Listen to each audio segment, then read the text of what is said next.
Baik, baju yang aku pakai ni daripada MIG.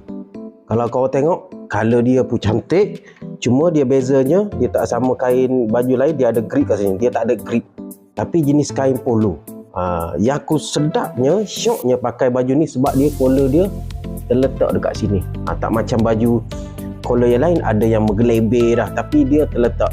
Ada butang, ada dua lah. Itu macam biasa. Jadi aku pakai selesa. Yang aku pakai ni size M, peak. Kalau kita ukuran dia peak 20.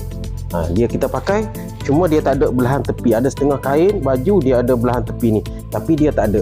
Jadi korang nak tie in pun boleh, nak letak dekat luar pun boleh. Hari tu aku beli tak sampai RM20.